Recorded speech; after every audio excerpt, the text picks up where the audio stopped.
রাজশাহী বিশ্ববিদ্যালয় কেন্দ্রীয় ছাত্র সংসদের বর্তমান আমাদের যে প্রজন্ম, এই প্রজন্মের এক্স ভিপি আর কি, এই প্রজন্মের আগের উনি ছিলেন, আপনারা সবাই জানেন যে দীর্ঘ 35 বছর নির্বাচন হয়নি। ওনাদের রেখে যাওয়া স্মৃতি, ওনাদের রেখে যাওয়া সাম্রাজ্য বলা যায় যে ছাত্র সংসদ নির্বাচন, এই ছাত্র সংসদ নির্বাচন আমরা আবার উদ্ধার করতে পেরেছি এবং আমরা আমাদের সাবেক ভিপিকে পেয়ে খুবই আনন্দিত। বিশ্ববিদ্যালয়ের এখন যে পরিবেশটি আছে, এই পরিবেশটি যেন অক্ষুণ্ণ রাখার ক্ষেত্রে রাকসু একটা গুরু দায়িত্ব পালন করে। তাদের ইতিমধ্যে তাদের সাথে কথা বলে আমি তাদের মধ্যে যে আন্তরিকতার যে স্ফুরণ আমি দেখেছি,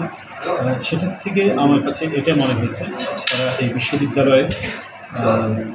যে পরিবেশ থাকা দরকার, একটি বিশ্ববিদ্যালয় বিশেষ করে শিক্ষার পরিবেশ, জ্ঞান চর্চার পরিবেশ,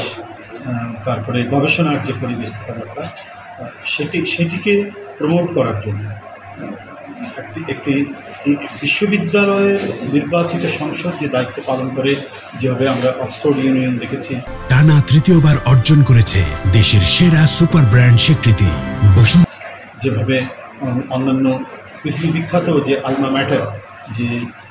শিক্ষা প্রতিষ্ঠানগুলোর ইউনিয়ন যে ধরনের দায়িত্ব পালন করেছে, সেই ধরনের দায়িত্ব পালন করবে। অর্থাৎ রাষ্ট্র, সমাজ, দেশের অর্থনীতি, পররাষ্ট্রনীতি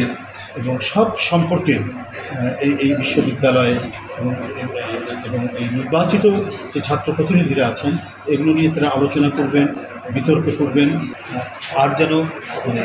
কোনো ফ্যাসিবাদের ছায়া যেন এখানে প্রলম্বিত না, ছায়া যেন না পড়ে, এটা এখানে যেন সম্পূর্ণরূপে গণতান্ত্রিক পরিবেশ থাকে এবং আমাদের সমাজের যে অগ্রগতি, সমাজের যে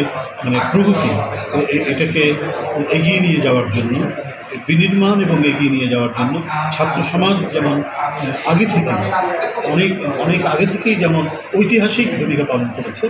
এখানেও রাকসু এবং এখানে সকল ছাত্র সংগঠনগুলো একই ধরনের, বিশেষ করে গণতন্ত্রকামী ছাত্র সংগঠনগুলো যারা ফ্যাসিবাদের আমলে গণতন্ত্রের জন্য লড়াই করেছে।